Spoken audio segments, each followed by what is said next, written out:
tunakutukuza chanzo halisi. Nilitumia sana akili yangu,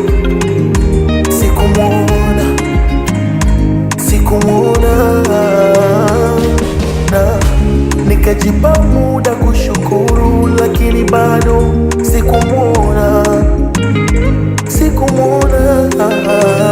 Majira yake ikafika, chanzo halisi mwendo kanipa, anayenifaa na anaitosha.